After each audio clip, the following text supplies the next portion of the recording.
what you need to know about computer security, from fighting crime on the streets to catching keyboard gangsters, and why you should have a Band-Aid on your computer. All right. The Ramones said, hey ho, let's go. And that's what we're going to do. Hello, my legendary friends. Welcome to the podcast Silicon Valley Needs, as Sabrina Horn has called us. And as Hal Elrod has said, one of the best podcasts of all time. Hard to believe he must have been talking about somebody else or something else. Today, we've got a fantastic show. We have a legendary guest about one of the hottest topics out there, computer security. Now, I know when I say, hey, we're going to spend a bunch of time talking to a computer security expert, I know some of you think, well, shit, I'd rather have somebody take a hockey stick to my nuts. Well, Morgan Wright is not only a security expert, he's a lot of fun. He's really smart. And not only is there nothing boring about this conversation, it's a ride. So let me tell you a little bit about my new buddy, Morgan Wright. Morgan was a police officer and spent over 18 years in state and local law enforcement in the excited states of America. Today, Morgan has become an internationally recognized expert on cybersecurity strategy, cyber terrorism, identity theft, and privacy. He also testified before Congress about healthcare.gov and was responsible for changing how the government thought about and ultimately does collect personal and identifiable information. Morgan served as a senior advisor in the U.S. State Department of Anti-Terrorism, and he was a senior law enforcement advisor for the 2012 Republican National Convention. He's made hundreds of appearances on all kinds of news, radio, TV, print. He's been on this World Wide Web a number of times. And I think he's great. He's fun. He's smart. He's engaging. He's been on Fox. He's been on CNN. He's been on PBS. He's been on ABC. He's been on NBC. And now Morgan Wright on Legends and Losers. I was into category design before I knew it was category design because I always knew you had to tell a story. So I came out of public safety law enforcement. I was a cop for 18 years. And then when I moved out to Virginia, I got into the intelligence community. And I was one of those people who understood how law enforcement and intelligence work, but I understood the technology and I understood how to make those things work together to help each other. And but even when we were trying to describe stuff, we needed to come up with names. So when I was at Cisco, I ran global programs for 7 years. By the way, I saw your interview with Eric Ewan and Zoom. I just sent that tweet out. You retweeted, by the way. Thank you. He friended me on Facebook. We were both at Cisco at the same time. I was there when we acquired WebEx. And I know I was in a meeting with him at some point. But anyway, but that whole thing about category. So Cisco was so archaic at that time. I mean, they knew feeds and speeds and routers and switches and gateways, oh my. But they never understood when you talk to cops or other people, tell me a story. So the first one we did was IP-based communications, IP-based 911. We actually worked with a partner. We developed the first network-based 911 system in the world, which transformed everything rather than copper wires. What year was that? That was 2004, 2005. We introduced, it was with a company called CML Emergency Services. We introduced a product called Patriot, and it was all IP-based. So now think of this, rather than a lot of people don't know this. Your 911 call centers, the reason that they're within 18,000 feet of a telephone central office is because that was the limit on running copper. You had to be within 18,000 feet. Well, now with the network has no concept of distance. We can be anywhere. Then it was rapidly deployable communications. We started doing disaster recovery stuff. Well, what do they need? They need rapidly deployable communications. Something happens, I've got to be able to project communications, command and control capabilities. So we developed technologies. And so, yeah, I mean, so when I read your book, it was like, just frickin'. I mean, I sat up all night reading this. My wife was pissed because I'm sitting in bed and the screen on the iPad is, Well, I'm honored, Morgan. That's very cool. I know you know this, but when you work on something like a book like that, in our case, it was 2 years, and I just got a ding on my computer. I'm going to turn my do not disturb on. If you could do the same, if you haven't, we work on this thing for the better part of 2 years, and and people are giving you feedback, you know, and they're telling you it's good and all this, but like your agent and your publisher in our case sort of ends up becoming a little bit like your mom telling you you're handsome. You know, it's like, well, okay, good. Anyway, long story longer. I worked for 2 years hoping that one day an entrepreneur and a thought leader like you might say what you just said. So from the bottom of my heart, thank you. And I'm so glad you're enjoying Play Bigger. Well, let me tell you, you can't see it because I moved my whiteboard over because it reflected a little bit. On that, I have what to do. Top thing is category name. We actually just hired a nice, great marketing firm. They've done a lot of work for Google, Adobe. I just give them a shout out. It's called Blue Text, friends I've known for a long time. They were our agency of record at Cisco. And I'm telling you, first thing to do, I said, we have to own the category because we're not going to market the solution. We're going to market the problem. When you market the problem, people demand a solution. And then that's where we come in. Actually, I just did it for another company. We helped them create, and once I read the book, it helped me finalize. It's called Networked Device Integrity. We hear about all of these hacks going on, these huge denial of service attacks, the ransomware attacks. Well, I do a lot of keynotes right now for healthcare. And one of the biggest scares healthcare has is this threat goes from the IT environment, the regular environment, into their clinical environment, into the operating room. So I described it for him. I said, "Here's your problem." So slow down here, handsome. I remember some of us Thank you. didn't. Some of us did. Yeah. Some of us didn't graduate school. So are we now worried about? I'm a doc in the operating room, and I'm using. You tell me if this is the right or wrong way, or there's a different way to think about it. But I'm using some kind of IoT devices as part of whatever it is I'm doing. And somebody hacks that shit and can fuck with the actual brain surgery that I'm doing? Not if, it's already happened. It's already, these devices now, these network devices, in fact, a couple years ago, there was a worm called Zotob, Z-O-T-O-B. And what it did was it was designed to go after the medical records and the billing stuff. Well, it was configured so poorly, and hospital security is like Swiss cheese. It sucks. They're 20 years behind where everybody else is. That worm propagated. It affected the newborn ICU, the machines that monitored the critical infants that were in critical care.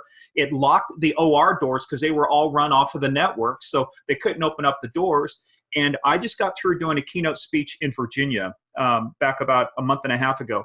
I was approached by a couple people that said, look, a couple of our devices inside our OR have already been hit by ransomware. So look, Christopher, 10 years ago in a patient's room, you might have one device, if you were lucky in there, that was any kind of connected to the network. Now there are 15 devices on average. You have infusion pumps, you have heart monitors, you have blood pressure monitors, you've got anything that can touch the network. And hospitals are so bad about, and they are, about cybersecurity. It's that this stuff is transitioned from the desktop and the phone and the user environment. It's now in the it's in the clinical environment now, and that's exactly what they're concerned about. Is anything that touches the devices that touch the patient. That's a huge area right now of concern. And again, healthcare is about 15 to 20 years behind where financial services is. So no bullshit, Morgan. We're in a situation where people could absolutely lose their lives because of cyber terrorism, or what would you even call that? Well, there's the things. Some of it could be cyber terrorism. If you look at what North Korea's been up to, there's a lot of things to indicate they're behind the latest WannaCry ransomware attack. But anytime stuff like that propagates, that's designed to advance a political agenda, or ideological agenda. You get into terrorism, but you've also got organized crime. The average ransomware manager that part of organized crime who manages a team makes $100,000 a year over in Romania and Russia. I mean, that's huge money for those guys. Let me make sure. So I live in Romania. I'm a hacker, and somebody is paying me 100 G's a year to do nefarious shit. The organized crime syndicates you're part of. So what they do is they run ransomware as a service. So they have people who work for them and they manage ransomware as a service. Absolutely. That's a new category right there. Sure. Well, it's the denial of service as a service. So they have people who have hacked into data centers and have hijacked those huge pipes that come out of data centers, that are like this. And there you can go onto the dark web and find places to where you can give me an IP and rent a denial of service attack for 1 minute, 10 minutes, 30 minutes. I mean, capitalism, entrepreneurism has invaded crime. Unbelievable. Now, I got a simple question for you. Okay. Am I stupid for sticking a Band-Aid over the camera on my laptop? No, you're not stupid. In fact, like I say, coming out of the law enforcement and the intelligence communities. I could tell you stuff, but then I'd have to kill you. So I'm not going to waste the information. People say I couldn't tell you, then I have to kill you. No, look, I can tell you right now, I have friends that came out of the NSA Tailored Access Operations Unit, FBI counterintelligence stuff. They've got the ability not only, and if our government has it, sure as well our adversaries do. They have the ability to turn your camera on, like on this Mac that I'm on right now. I've got a Thunderbolt display. When the light's on, the camera's on, you're supposed to see a little green dot there to let you know the camera's on. They can shut that thing off. You don't even know that it's turned on. And in fact, that was one of the issues. So they can turn it on without the light coming on? Is that they can turn it on. Yeah, that's just nothing but a feature. The light is nothing but a feature. Right. But this was the issue when, and I talk ones and zeros, not R's and D's. So, but when Hillary Clinton was talking about being Secretary of State, they were trying to get the BlackBerries. When you say R's and D's, you mean Republicans and Democrats, not research and development. No, not research and development. Yeah, we try to stay away from a political discussion here. There's lots of other places. Oh yeah, and that's why I say I stick to ones and zeros. But what people didn't realize is she was using a BlackBerry at that time, and the other people don't realize the minute you land in a country like China and you turn that thing on, it's compromised immediately. They have access to it. BlackBerries ended up being nothing more than a microphone so that people could listen in on the conversations you're having. That's why these things were not allowed, nor other types of phones, allowed into secure areas. Why? Because somebody could turn those things on, you wouldn't even know they're on, and they could monitor your conversations. So if you sort of go back to and again, not a political discussion, but if you go back to the beginning of the Obama administration where President Obama said very clearly, I want my BlackBerry and you guys figure it out, that caused a big problem 9 years ago? Yeah, actually, that specific phone was purpose built by General Dynamics, and it cost a couple $1 million to build a secure BlackBerry. And cost $2 million 8 or 9 years ago to build a quote unquote secure BlackBerry. Yeah, and that was, when you say $2 million, that's like an all-in cost. That's your engineering, that's your people and everything. So yeah, $2 million to do something like that, because it could only run on special networks. So it had to work to adapt to that network.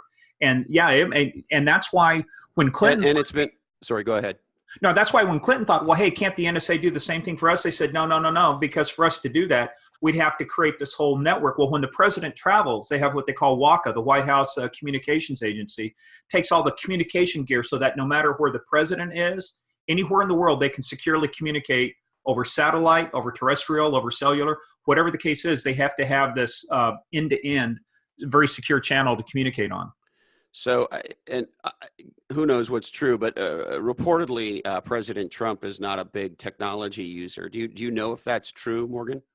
No, he's good at Twitter. He's good at tweeting. We know Twitter. That. Does he tweet from a mobile device? Do you know?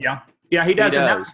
And so if it cost $2 million to secure Obama 8-9 years ago, do you have any sense for the mobile device Trump uses and how the government has secured that?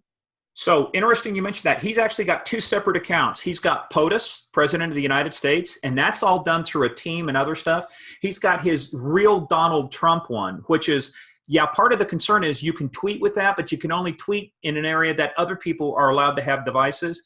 You can't take that device. What do you mean you can only tweet? And what does that mean? So for example, like if you and I were visiting the White House, there'd be areas where off limits, you can't bring your phone in, you can't do stuff.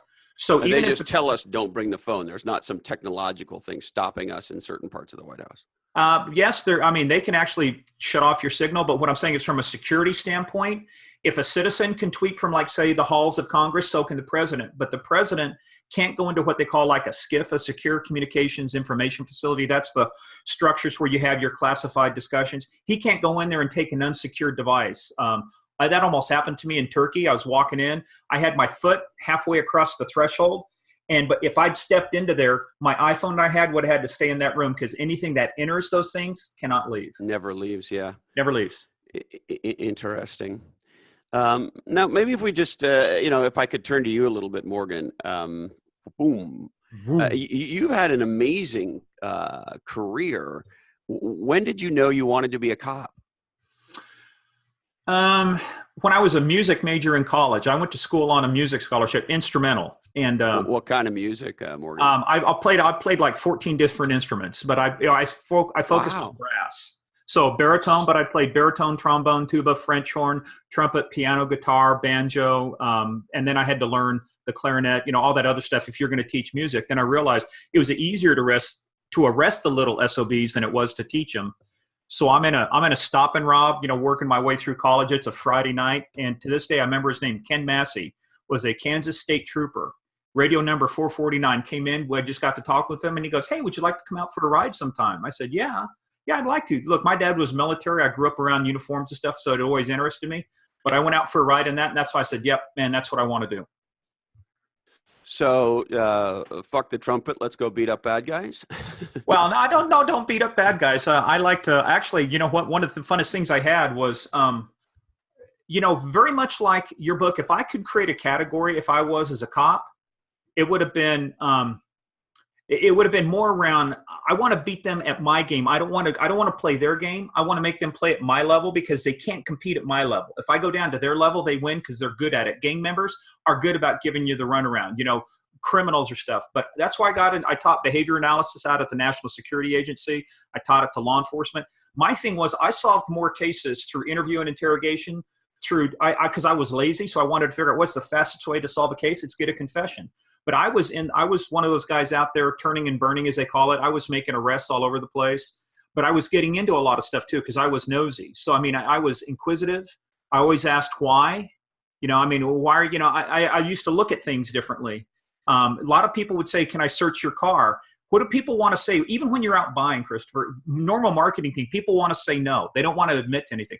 So I said, "Why are we asking if we can search their car?" I turned it around and said, "Would you have any objection if I searched your car?" No. No means yes. So then that's how I got into doing a lot more searching. But yeah, no, I kind of knew the fun part. Let me ask you about that. Yeah. You pull me over and you say, what's the question? The exact question, Morgan, you would ask me? So first of all, what we do is we go through our regular traffic stop. Let's say I was a state trooper and I pulled you over for speeding. I said, "Sir, hey, the reason I pulled you over today is you're going 70 and a 55, license, registration, blah, blah, blah. Come back, write your ticket." I'd say, "Here you go. Sir, you're free to go." And then I'd give you your stuff back. And then what I would do is I do the old Columbo. You remember Columbo? Of course, I remember Columbo. So start to turn away. Then I go, "Oh, by the way, Christopher, can I ask you a question?" And I would look for your reaction. And I say, "Christopher, let me ask you a question. Do you support the war on drugs? Do you believe that it should be okay for people to transport drugs into our state or bring large amounts of money into our state?" And you go, "Well, no." I said, "Certainly you don't support people who sell drugs to our kids, right?" "Well, no." "Well, knowing that you think that way, would you have any objection if I searched your car for those things?" Now, I just wouldn't do it willy-nilly. There'd have to be some behavioral indicators. Like I'd ask, "Where are you coming from? Where are you going to?" So you're not doing it just because you don't like, bald, ugly guys. You have some kind of reason for this, right? Well, yeah. Give you a quick example of an actual traffic stop I did one time, and I seized a ton of money out of this thing. So I'm driving. I see this car pass me with no taillights. It's 10:30, 11 o'clock at night. It has no taillights. So that's a good reason for a stop. There's just nothing on the back. So I pull them over. There's 3 guys in the car. And I even do Brian Garza or David Garza, Brian Lacey, and Donald Monchel. I remember these. For some reason, I don't forget names. I forget birth dates, but I don't forget these names. So I'm talking to the driver, Brian Lacey, and I said, "Well, why are you down here today?" I'm just talking with him. He said, "Oh, yeah, we're just, this guy's visiting his aunt in the hospital. So I'm just collecting information." "Okay, that's very good. That's very good." And then I looked at the guy in the back seat. I said, "Well, what's your aunt's name?" And he stumbled for a minute. "Well, did you visit her yet?" "No, we're just coming back from the bar." And I look at the third guy. I said, "Well, what are you doing down here?" And he's like, "Well, I got no clue." They have underwear in a plastic sack. So anyway, long story short, I go back, call it in. I come back, I hand the stuff back to him. I said, "By the way, sir," and I go through this routine. "Would you have any objection if I searched your car?" And he said, "No." He actually even helped me open up the trunk of his car. In the trunk of his car, I found $250,000 in cash. And it's because the reason I asked for consent to search was those 3 were 6 hours from where they lived. None of them had the same story. When I asked the one guy whose aunt they were supposed to be down there to live, I said, "What's her name?" He couldn't even answer that. He had to think about it. If you were on a trip to go visit your sick aunt in the hospital, the first thing you do when you come into town probably wouldn't be go hit up a bar, it'd be go visit your aunt. Well, it might be the first thing that I would do, but in general, yeah. I got to get it. If you know my aunt, I got to get a half a bottle of Jack. Yeah, exactly. Although I've been pretty lucky with aunts. But I guess my specific question is, what are our rights as individuals, as Americans? And I know it varies a little bit state to state, but in general, in that situation, you have what you think is a bona fide reason. Would you call that reason probable cause? No, and actually, here's a quick, let's kind of to your point. Actually, I was just listening to your previous interview with, and I just spaced out her name. You did it on ARPR, Horn. Oh yeah, Sabrina Horn, the Sabrina Horn. grand dame of Silicon Valley communication and PR. Yeah. And absolutely, the thing that she said too is rather than pound a report that says you don't know what ERP or CRM is, you take the opportunity to educate. So here's a Yes. quick opportunity to educate. The difference between reasonable suspicion and probable cause is reasonable suspicion means those facts and circumstances which would lead a reasonable person to believe, to suspect that a crime has, is, or will be committed, and that you're the person who might do that. That's not enough for arrest, but the courts have ruled that's enough to stop you and allow me to inquire further to say, are you actually engaged in this activity, what you're doing? And I can keep you on the side of the road or stop you long enough to either confirm or dispel my notions. Now, probable And cause. if I just say, hey, I'm going to plead the fifth, like I don't want to talk to you about anything, what happens? No, I mean, you can't be arrested for not talking. And So I would if a police officer pulls you over and, you get a speeding ticket or whatever it is you get, or you don't get a speeding ticket, whatever it is, but they do this right. move that you just pulled, would you mind if, and I say, officer, I'd prefer you don't search my car. And that's totally within your rights. And look, there were some. And then what happens though? What do you as a police officer do? What would we generally expect to have the police do in that situation? If you are a normal citizen, most of the time, you're not going to get these kinds of questions because you're not doing the things, the behaviors that give rise to my suspicion to say, hey, look, I think you're engaged in something more than just running to the store. If you're running to the store at midnight to say, oh, yeah, my kid's crying, I got to go get formula. My question would be, well, what's your kid's name? How old is your kid? What kind of formula you're buying? I would just ask simple questions. And if you can't answer those things, then my level of suspicion starts rising. Now, if you answer those questions, no, here it is, and I'm going, hey, and I'm satisfied. I go, hey, look, there's nothing there. Here's your license. Here you go. Personally, I wouldn't even get to that question because too many cops go on a fishing expedition. They just want to say, can I search your car? Can I search your car? And they have no what they call articulable reasonable suspicion. And they have no legal right to do so. I do not have to let you search my car. Is that correct? No, you don't have to let me search your car. Now, I might develop probable cause independently. For example, it could be I stop your car, I roll down the window, and a bunch of reefer smoke starts coming out, like Cheech and Chong, and I say, hey, can I search you might have. You're not accusing me of anything, are you? No, sir. No, this is a hypothetical example. Okay, I just want to make sure. But if I were to pull Cheech and Chong over and they rolled down their window, I said, would you have any objection if I searched your car? And they said, no, you can't search my car. I could still search their car because I could smell the marijuana. The marijuana's probable cause that there's marijuana in the vehicle. And in that situation, if the driver, let's say Cheech in this situation says, officer, no, I don't want you to search my car and I'd prefer if you just leave me alone. Then what happens? If I have probable cause to search the car, it doesn't matter what you want. I under the law, I can search your car now. In that moment, the police officer decides she has probable cause. And so she says, sorry, Christopher, or whatever. Step out of the car. I'm searching it anyway. Yeah. And if I say, if I sort of pull Jay-Z 99 Problems and say, hey, man, no thanks, then what happens? Sir, step out of the car. I have probable cause at this point to search your car. Here's why. I can smell marijuana. I'm trained to smell marijuana. I've done this for 20 years, so I know exactly what marijuana smells like. So you can step out of the car. See, there's three. The officer has to tell me what the probable cause is. They don't have to tell you, but I always did. You know why? Because it eliminated any doubt. It's clear. I was doing marketing and communication as a cop back before I knew I would be doing it later on in life. You know why? Keep the message clear, keep it concise, and I don't debate stuff. It's like there are three levels of compliance. I can ask you to do it, I can tell you to do it, and I can make you do it. I prefer to ask you to do it, sir. So I'm asking you to step out of the car. Next, if I get to tell you to do it, then now, if you refuse to get out of the car, now I can add obstruction to it. So I can arrest you then for obstruction. Now I have probable cause not only to search the car, but now to search you, search incident to arrest. And the thing we don't want to get to is having me make you do it, which means I take out a baton. I use pain compliance techniques. I throw some pain on you and make you get out of the car. I said, we don't want to do that. You throw some pain on me? That's right. Yeah. So, I can do, there's some things I can. Is that like you mace me or you smash me in the face or? No, never hit above the nipples. You don't do that. It's bad juju. That's people who do that. And there are some people who did that. They're brutal. They should be arrested. They should be fired. And there are people who've done that. I prefer to be professional. And that's the thing is most people aren't used to elevating their game to be up here.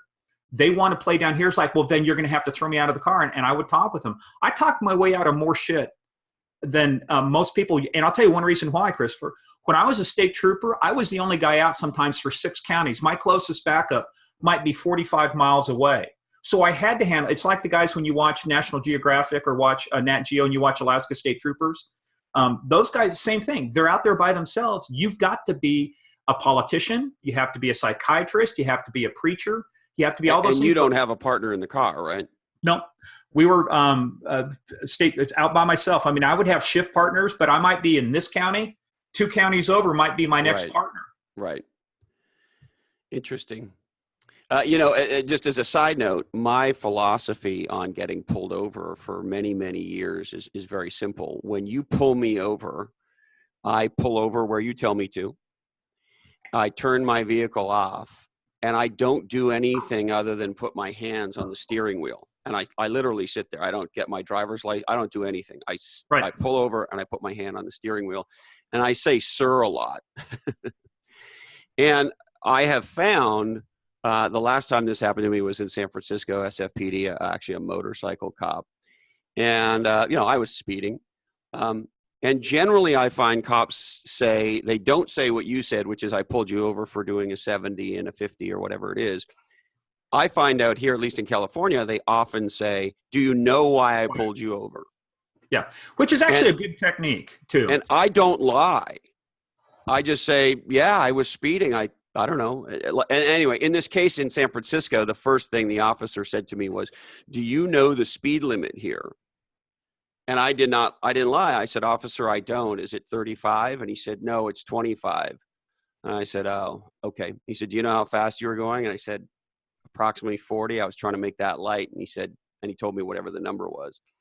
And then he looked at me. Again, my hands were still on the steering wheel. I was looking him straight in the eye. And he said, just slow down and be safe and have a good afternoon. And he let me go. See? And so I guess my question with that is that what we should do? Should we pull over and just put our hands where you can see them and just sit there and as I like to say, be Fonzie? Yeah. And let me tell you why. You hit upon a very good point. Number one, you will get out of more tickets and get more discretion when you're nice to them. Even if they're not nice to you, just be nice to them. But the thing is, let's turn this back around. You're pulling a car over on the side of a road, 15, 20 miles from the nearest backup. You see 2 people in the car. You see movement and stuff. You're walking up there. You can't really see where their hands are. And when you pull up, you say, let me see your hands, because they won't show you their hands. That, you want to talk about what happens is it increases the level of stress. It means that I go to my weapon at that point. It means it's probably out at that point. And it means that I'm going to be sticking it in your face if I don't see your hands. Why? Because my ability to not see your hands is a direct threat to my safety. So what you just did is you did something which we teach officers to do. You de-escalated the situation by pulling over where you were told to, putting your hands on the wheel. They walk up. You lower their fear about, look, cops are afraid too. I got to tell you, there's sometimes I crap my pants. I'm pulling up and I'm wondering who's in the car. I stopped the car one night. Guy starts joshing me. He had a temporary tag over a permanent tag. I see a sawed-off 410 shotgun on the floorboard. I got the gun in his ear. The lady or the lady's driving. He gets out and runs. The guy was a convicted bank robber out of Texas, had just gotten parole, had robbed another 6 places, and I've got him stopped on the side of the road. And had I not seen that 410 shotgun on the floorboard, that sawed-off shotgun, yeah, I mean, it was sawed off to where it was about this long. I mean, I don't want to say who knows what would have happened, but I mean, you go. So you might have been eating some buckshot, right? Yeah. So the minute I saw that, I've got the gun on her. The guy gets up. We find him the next day. We have a plane in the air. We find him, bring him back. But I mean, the point about it is I didn't go off chasing her. It's one of those things. It's like I had her. I knew what I was dealing with, but I couldn't see their hands. And when the guy was overly friendly, that was another indicator, overly friendly. It was kind of like, yeah, something's wrong here. So I'm shining my flashlight around and I see that. And it's kind of like, that's when the whole thing changed. So, yeah, I mean, but to your point, what I'm saying is this is very much marketing. And one reason that you did it that way is you were able to, in a sense, have empathy, put yourself in their shoes and say, how would I feel walking up if somebody's giving me a ton of crap, throwing stuff in my face, saying, hey, you can't be doing this, as opposed to going, hey, sir, understand you're just doing your job. How can I help? What can I do? And and my philosophy, look, I fucking speed. Okay. I drive a Shelby Cobra. I see it back there. I got a Camaro SS. That's actually not mine. That's Steve McQueen in the Bullet Bullet. one. Yeah. Mine's a 2014, but it's the fastest production Mustang produced by Ford. It'll do 200 miles an hour.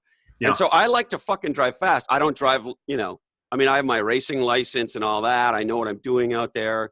And, 80 is normally about the fastest I go on the highway. But suffice it to say, unless I'm in Santa Cruz, which is a whole other thing. I live in this beach town, Morgan, and it's like, this is a bad town to be in a hurry.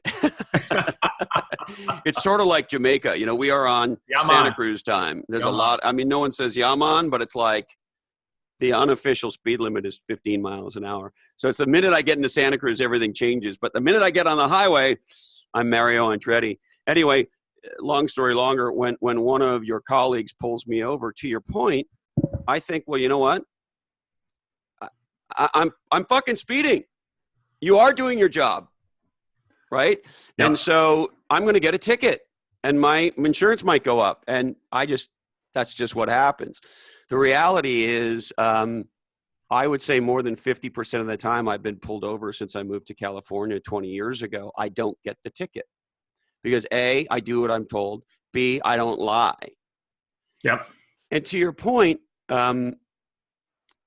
maybe part of it is because I train martial arts. I don't know, but we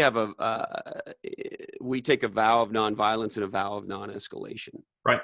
Mine like Bruce Lee used to say, mine like water. Just you don't, just because you have the ability doesn't mean you have to use it and do it. Sometimes the best thing is if you can walk away from the situation, even though you could have won it, that's the best thing. And that's exactly to your point. That's one of the things I think differentiated me from the other folks. I took my craft seriously. I studied a lot. I went to training a lot because I moved out of that into investigations and being a detective and getting involved in stuff. Then when I came out here to Virginia, I worked in the intelligence community, the defense community, and it was like there was serious stuff these people were doing. And I took it serious, but the thing I always tried to do is exactly what you said, is put yourself in somebody else's shoes, look through their eyes and say, what is this person seeing? And I got to tell you, here's another thing too. You watch on TV and people think, oh, the way you get confessions is you go in, you scream at the guy and say, you're going to prison for 100 years. If you don't tell me this, you're going to do life. You're going to get the needle. I got to tell you, if I'm already apprehensive and you tell me I'm about to get the needle, I'm not telling you anything. But if I come in and I say, look, we're going to get through this. We're going to figure this out. And between you and me, we're going to work together. We're going to figure out what the truth is. And I'm going to see what I can do to tell your story correctly so that everybody understands. Now, does that sound like a better deal? I mean, and I got more confessions to the most heinous things you've ever heard of simply by just not going in and threatening, by simply using, rather than saying, why'd you kill her? I'd say, why did you take her life? Or why did you guys get into this fight that ultimately ended in her death? But if I use the word, Chris, why'd you kill her? Why'd you rape her? Why'd you do this? Your defenses go up. It's just like on a traffic stop. So how do you lower those things? And look, again, I learned so much from that when I actually went to Cisco and started doing all their public safety. I was in the corporate marketing organization, but building solutions. I realized, I was already in marketing for all of those years. I was selling people on getting you to tell me things that was going to send you to prison for the rest of your life. Now, if that's not sales and marketing, I don't know what is. It's some kind of selling you're doing, because I don't know about you, Mr. Wright, but for me, jail's a very serious deterrent. Well, on top of that, my mother, Jackie, tried to teach me to be a good boy, and I'm trying to be the man she thinks I am. But rather than being an orderly somewhere, yes, I heard that story too. And hey, orderlies do a very important job. Yes, they do. If you were having an operation, Morgan, and you needed your nuts shaved, then I'd be your guy. It's not if, it's when I had those operations, and I had a couple. Oh, did you? Oh, yeah. You certainly have a man's full attention when you're trimming his genitalia. As they say, what's the old joke is, what do you have when you have two green balls in your hand? Kermit the Frog's undivided attention. I thought you might say you might be starting a tennis match, but no. Now, if we flip a little bit towards sort of your current world that you play in. I mean, you're a top security expert, guru, genius, etc. Allegedly, yeah. Just at a high level, tell me what you're seeing in the technology security landscape right now. I actually, and listening to some of your podcasts when she was talking about too about what are VCs asking about artificial intelligence, Yeah. blockchain technology, things like that. By the way, I do listen to your stuff. I could tell you're listening to Legends and Losers, and you read Play Bigger, and I'm first of all, thank you, and I'm blown away. And I got to ask you, why is a guy like you listening to Legends and Losers? You know why? Because you tell the story of my life. You encapsulated what I'm a big fan of, and this is a quick digression to come back to the forward. This is Legends and Losers, Morgan. That we could chase as many zebras down as many rabbit holes as we want. All right, I'm your dude then, because I have so much ADD. It's like, By the way, you have your dinosaur. I have Jack Bauer. Get it? Jack Bauer is my police dog. He is the official mascot. He's adorable, and I love that you named him Jack Bauer. That's great. By the way, Kiefer Sutherland, guess where he's from? Canada, hey? I know, he's a Canadian, eh? And actually, not only is he from Canada, I don't know if he was born in Montreal, but his dad, I'm a huge fan of his dad. Yeah. And when we had the Montreal Expos in Canada, Papa Sutherland was there all the time. Yeah. And I mean, he was famous in Montreal for it. And there'd be all at least photos of him and all that stuff. And I love his voice, and I love how Kiefer's really gotten his dad's voice. But yeah, there'll always be a special place in my heart for Donald Sutherland, because I think he's one of the coolest guys ever, and therefore one of the coolest Canadians ever. So think about it. Wasn't that one of the things? Think of the category, right? If you have to save the world in 24 hours, what would Jack Bauer do? That's your category, I love it. Hey, but anyway, the quick digression was, I was good at interview and interrogation, but I wasn't legendary. I wasn't great. And I kept knowing that there had to be something there. There had to be a recipe. Well, I went to my first interview and interrogation school. It's called the REID method, REID. And then it hit me. It was a structure. It was how to ask questions to provoke the behaviors that I could then interpret the behaviors, because there was a baseline of tens to 20,000s of interviews that you knew how people reacted to questions. So it became a structure, a recipe. So when I read Play Bigger, it hit me. Everything I've been trying to do between creating a category, and I was big about guerrilla marketing. I'll tell you, one year, our big nemesis, our big competitor was Motorola, because they made all the public safety radios. They were the 800-pound gorilla. When you were back at Cisco, Morgan? When I was back at Cisco. So here we are, Cisco, routers and switches and gateways, oh my, and people didn't take us seriously for a while until we started doing some really cool stuff. We started doing cool stuff when we created a huge ecosystem. But one of the things I did, 2008, San Diego, our booths were next to each other. And one of the things I did to tell the story of technology is I wrote these scenarios. So what we would do is have a 7 to 8 minute scenario, have the people drag people in, and we would tell them a story twice an hour for 7 to 8 minutes and walk them through a real incident, like a drive-by shooting, like a gang thing. But we'd wrap our technology around it so they could see at every stage how they would use this technology to solve a particular problem that they had before that they couldn't solve. What's one of the things about a category? Solving a problem either they didn't know they had, or solving a problem they didn't think they could solve. So we were doing both of those things. I just didn't know it at the time. So my guerrilla marketing was, when they said, how do you want your booth? So our booths are like this. So Motorola's here, Cisco's over here. So I said, I want to put the solutions presentation theater right here with 2 big ass speakers. I pointed them right at the Motorola booth. So twice an hour, hey guys, come over here and see the Cisco, solutions showcase theater. And we're doing that. And so what they did is they complained. Well, I'm ahead of them already on strategy. When we do this, Cisco's got a great brand. They take it seriously. So when we do our sound checks, we bring a professional sound engineer. We know what the maximum decibel level is for the San Diego convention area. And so I had it down like 2 to 3 decibels below that. So just to be safe, I said, you can do that, but here's the deal. You come by, you want to play that game, I'm all for it, homie. Here's what happens. When you find out that we're below, I'm cranking it up to the maximum decibel level. So your choice, have at it. So they did it. So for the next 3 days, it was nothing but pound them. And what they tried to do is get a little headset themselves and use a speaker to talk. Didn't matter. People would be going like this and be going over to them. They'd hear us. They'd turn and they'd come like that. I've got pictures of standing room only.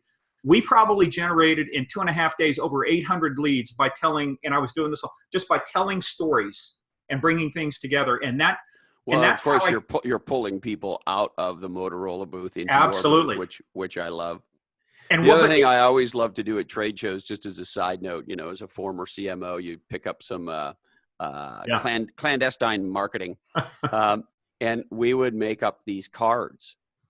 and we would put the name of the competitor at the top of the card. And so in this example, you'd have a card that says the top 5 reasons to leave Motorola for Cisco.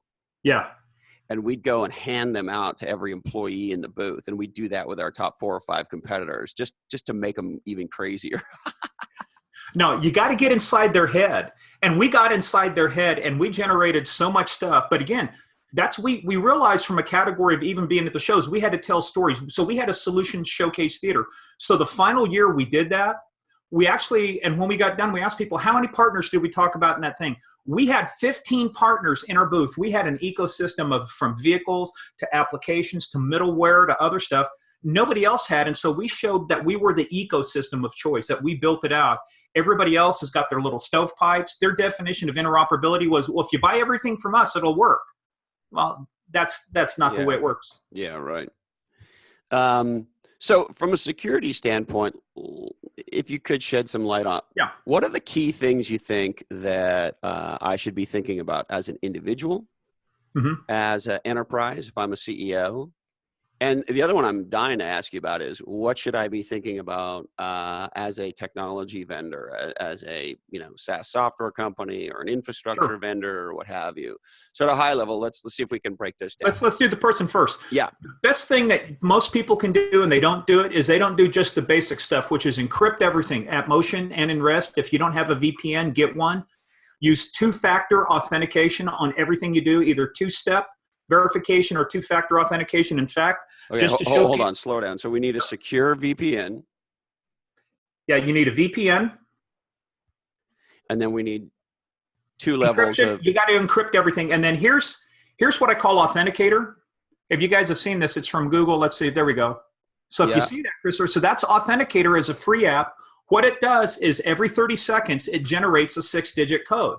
So even if I gave you right now my username, my password to log into one of my accounts, you still couldn't get in because you don't have that 3rd factor, which is the 6-digit code that's only good for 30 seconds. And then after 30 seconds, it recycles and you get up, put it in again. If people would just do some basic things, like the other thing too is don't frickin' click on links, people. Everybody, the minute, it's like Pavlov. They hear an email come in, they see something, they want to respond to it, they click on the link. I just tell them, stop, think, don't click that link.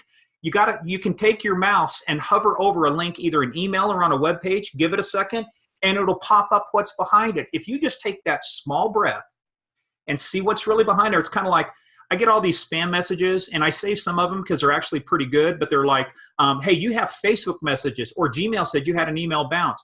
Look, anybody who knows anything about Gmail, this shit doesn't bounce. My box, doesn't get, anyway. But when you go behind it, it's usually Viagra, some fake Viagra, some pharmaceuticals, but it's taking you to a WordPress site somewhere. But people click on the link because to them it's believable. So just, slow down, stop, think about that. And again, as a user, if you would just do those 3 basic things, I don't want to, just keep it to 3 little pigs, So what kind of, I know you're probably maybe don't want to, or maybe you do, I don't know, highlight particular vendors. But when I hear you say that, I think, okay, well, so I don't know anything about, on a personal level, I don't know shit about what encryption technology I should buy for my home setup or my mobile devices and my wife's and et cetera. So is there anything there that you want to point me to? Sure, absolutely. Across these, it's already built in. Do you use a Mac? Yeah, I have a Mac. We're a full Mac house. File Vault. Just go into your settings under privacy and security and make sure File Vault is turned on. If you're on a Mac, full disk encryption. Your problem's already solved. Did you say Fire Vault? File. F-I-L-E. Oh, file. File Vault. Wow. I thought there's a little bit of file going on. A little bit of Southern thing going on. Vault. File Vault. So File Vault on Windows machines, it's called BitLocker. So most people, the computers and stuff they have today as individual, it's already there. You can encrypt everything. And so that means every communication I have is encrypted. And there's 2 different things. Remember, there's data at rest and there's data in motion. So anything that's stored on your laptop, or like I've got a MacBook Pro here. I have my brand new iMac coming in, but my MacBook Pro, everything that's on there is encrypted. Now, when my data is in motion, like going from my location to your location, if I don't use a VPN, or if I'm not using an encrypted service, like a lot of Google now, everything's encrypted. When you send the email, And I have a lot of my domains that I So use. if I'm using Gmail, like today, I sent you a Gmail with a Yeah. Zoom click-through. Is that already encrypted then? Yeah, that's encrypted. So it's coming over HTTPS, so it's the secure protocol. And in fact, when you see the setups on it, Google has figured out, because of the NSA issues, Microsoft, everything now is encrypted. The storage of it and the transmission of it is encrypted. But that's your email. Now what you're talking, your email goes over your tunnel. So now what you want to do is encrypt your entire tunnel. That means even if I'm looking at a web page or going to a bank, that just doesn't mean my connection's secure, but it means like you go into Starbucks, you want to use the Starbucks. I moderated a panel for MIT, their DC forum. And I asked one of the people up there, it was funny. She used to work at the NSA. I said, so give me some of your thoughts. We're talking about, what are some of the lessons? She says, free Wi-Fi. She talked about it. She said, using free Wi-Fi is like licking a toilet seat. It's just got so many germs and stuff. But it was a great visual, but she was right. So if you go into a Starbucks, if you don't run a VPN, it's like licking a dirty toilet seat. Everything you do can be. And so what VPN software should I go download and start using? And you know what I'll do, Christopher, when we get down here, I'll send you a link rather than have you tell what I use, because everybody may have a difference. There's this great resource, nonpartisan resource, and they go through and they evaluate every type of VPN that's out there. And so you pick based upon, are you a small business, an individual user, an enterprise user? Do you want a free one? Free comes with limitations. There's no such thing as free. What was the old saying Steve Jobs said? If it's free, then you're the product. So you got to remember you're giving up some. The other one I love, I think it was Om Malik, the analyst, who said it, but I'm it's been a couple scotches since then, but it was talking about Facebook. Yeah. But I think it's true of any free offering, which is, he said, Facebook is not a platform for you to exploit. You are a platform for Facebook for them to exploit. Absolutely. Well, look, have you read the book, The Circle, the movie that's coming out? No, I don't know anything about that. You want the modern day version of Atlas Shrugged by Ayn Rand, where she described the way, the economy would go. Read The Circle. That gives you a clue. Is that one of her books? I'm just not remembering the title. No, Atlas Shrugged is one of Ayn Rand's books, but right. The Circle is Dave Eggers, I think, or okay. Scott Eggers, Dave Eggers, I think, yeah. And they're making a movie about it now. Tom Hanks is playing, one of the founders of the company called The Circle. But it's ostensibly this social media company that, as it grows and its power increases and it wields bigger influence, it does. It takes over lives. It takes over politicians. It takes over countries. So, well, it's funny that you bring this up, Morgan, because, and to me, all this sits in a context of category design, because category design at the highest level, I believe, is about moving large groups of people, i.e. markets, from wherever they are to wherever the category designer wants them to go, right? So if you just take that sort of a simple idea, if we rolled the clock back, let's say 15 years, and some company came out and said, hey, listen, here's what we want you to do. Go to our website, type in how old you are, when your birthday is, where you went to school, all the jobs you've ever had, how long you had, et cetera, et cetera. Ain't happening, yeah. And then tell us who your family is, tell us who your friends are, and then we'd really like you to update what you're doing, 2 to 4 times a day, every day. And if this company had been, for example, the government, there would have been riots in the streets, yes? Oh, yeah. Yeah, that's...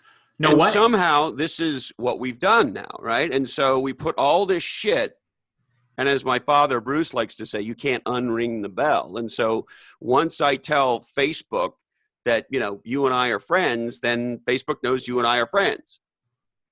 And so tell me a little bit about, we've been lulled into this world, and there's tremendous benefit, of course. But now, there's this giant digital encyclopedia that we have created for every nefarious bastard in the world to do something with. You familiar with the parable about how to boil a frog? Yes. And by the way, is that true? I don't know, but it's a good story. Does it matter if it's true? It's a good story. Look, I don't know if half the stuff about the celebrities and stuff we hear is true, but it's good theater. But think about it. But from a frog, if you throw a frog into boiling water, it hops out, right? Put it in there when it's nice and lukewarm, and you get it and you turn it up. So what it is, it's incrementalism. It's the death of 1,000 cuts. I am not. If you ate a donut today and you gained 50 pounds and died, 2 days later, people go, oh, we got to quit eating donuts. That's not the point. It's those small disciplines that are not repeated over time that cause you to gain weight. and watch your weight go up. And I've done that before. Look, I've lost 70 pounds from where I used to be. I went up. Wow. Congratulations, Morgan. Well, part of it was, medical, but part of it was just like, man, I broke both arms. I quit working out, some things. I don't care how you got there. You broke both arms. What'd you do to break both arms? It was a fucking Segway. I had a guy. No, you've got to be kidding. I know. We had, working with smart people at Cisco, we had a team building exercise. The manager I was working for at that time, which was a complete waste of my life, if you're listening, working for this guy. You want to mention any names? We could throw people under the bus. No. Look, he knows. Yeah, okay. My revenge in other ways. But we were out on a Segway, so they had the 5 mile an hour key and the 7 mile an hour key. So one of the guys figured out, hey, here's how you get the code for the 7 mile an hour key. So we're trying to test it. Well, one of the guys comes towards me. I move over. Well, Segways do not go up and over obstacles. There was this little base of a lamp that was there, street light. My tire hit it like that. I went up and over the top, did the skateboard. They call it actually the skateboard fracture here. I had 5 breaks. 1, 2, 3, 4, 5. I was in casts for 12 weeks. I'd check into hotel rooms. I'd have to tell them I am not a serial killer because the only way I could take a shower is I had to put rubber gloves on, wrap saran wrap around it, and then use athletic tape so I could get into the shower, and use my hands, wash my hair and stuff. So I looked like a freaking serial killer. How'd you wipe your butt? Angles. It's like pool. It's all about angles. So was the cast scratchy on the way in? I didn't go that far. Okay. Don't answer any ridiculous questions.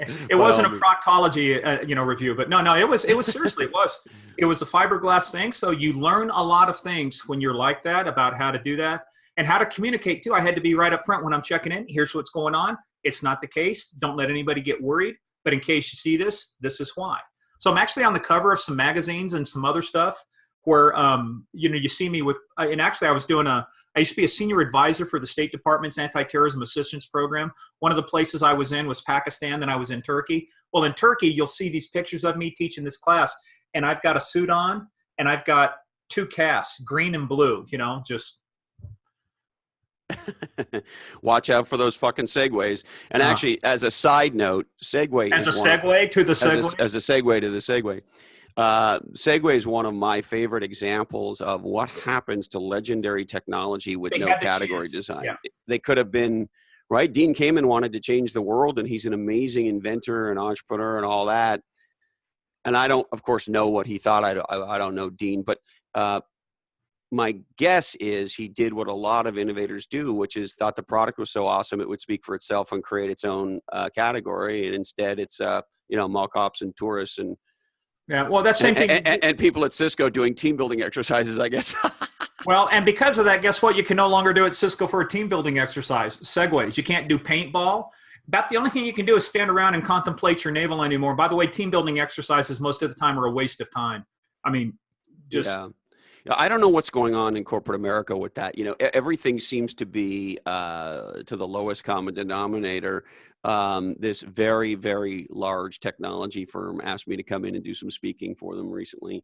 And they sent me, in order to do it, they sent me this email.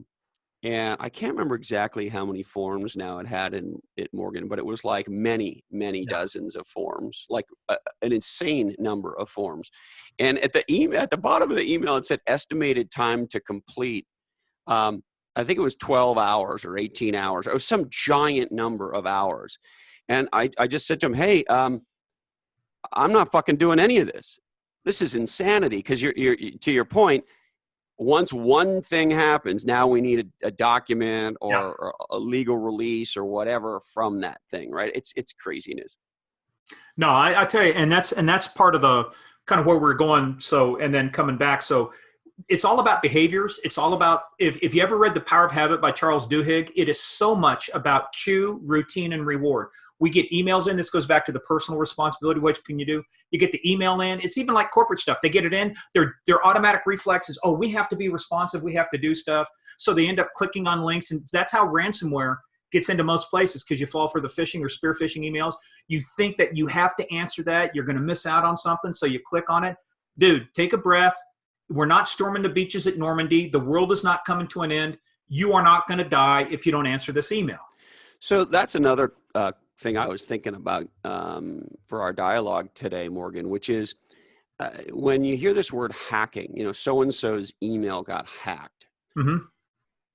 Coming up in the technology industry, the word hack to me meant get into Good the thing. into the source code, right? Get into Yeah. the source of something, and have both negative and positive meanings. In the beginning of my career, it was negative, and of course, we now have both meanings for it. But in both cases, if I say to you, hey, for the introduction of this Legends and Losers, I will probably say something like, we're going to hack one of the greatest minds in security, right?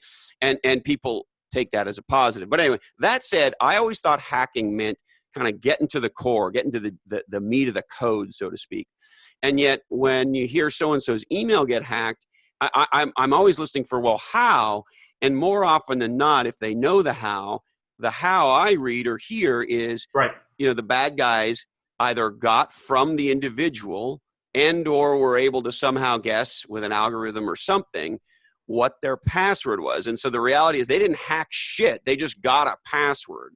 So I guess my question is, how much of this nefarious behavior is enabled by a human being doing something stupid, whether it's clicking on a link or somehow telegraphing their email or somehow maybe even giving their email over, versus what I would consider a real hack where somebody goes in, they do something at the network level, or maybe they even come through your PC, but there's something at the technical level that they're really coming in through, as opposed to they got an email, they got a password.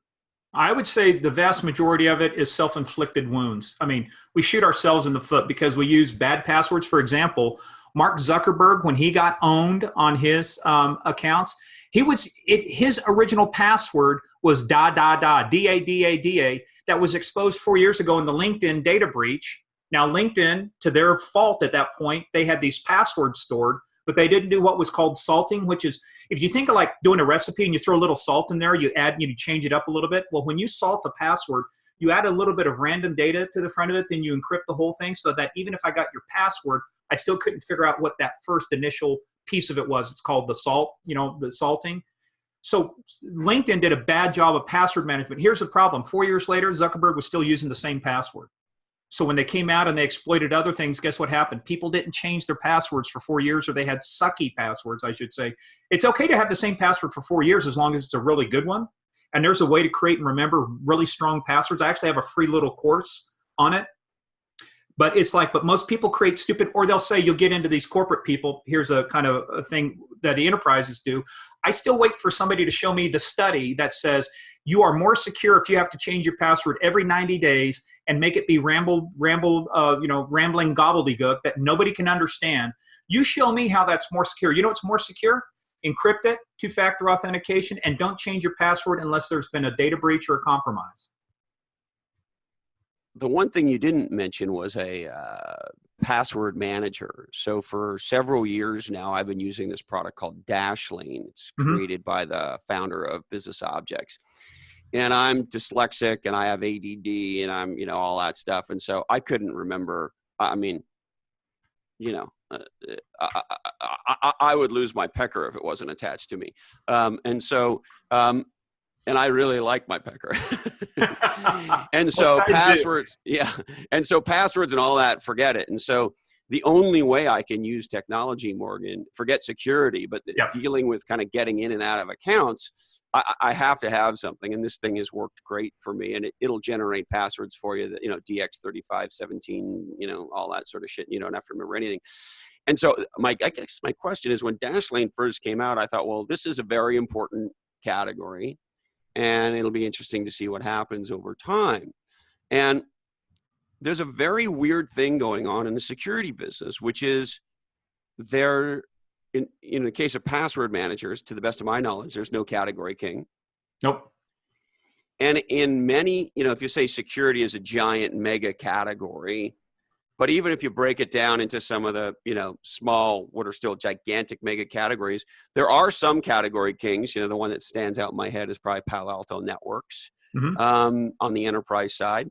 But in general, there are very few category kings in security. And if there are, they're in these little niches. There's no Google of category of security. Why is that? Funny you should bring it up. First of all, about the password managers, there's a couple things. If you go into the hacker news, by the way, speaking of hacker, they'll tell you about 9 of the most popular password managers, including Dashlane, Password Manager, Avast, MyPassword, blah, blah, blah. Everybody leaks data. But I will tell you, it's better than using a terrible password that's easily guessable. So I'll tell you, I think the reason there's no category king is because I think a lot, and look, I spent some time doing consulting for Symantec. I did their global sales meeting. I helped them launch one of their advanced persistent threat products. I've done some launch videos for another company called CloudMark on spear phishing. The problem was these people, they invert it. Look, and guys, if you're in technology out there, if you think you've invented the greatest widget, great, I love you. But just remember something, it's 10% product, it's 90% sales and marketing. Too many people reverse that. They want to talk endlessly about their product, and they violate the most basic rule of marketing, which is, why do you buy a 1/4-inch drill? To make an effing 1/4-inch hole. Don't tell me about the drill. Tell me about the benefits of the hole that I'm getting when I get the drill. Amen. Hallelujah. You just summarized a big component of my life's work. And that's it. The end of part 1. Now, please turn the tape over, press play, and strap yourself in for part 2.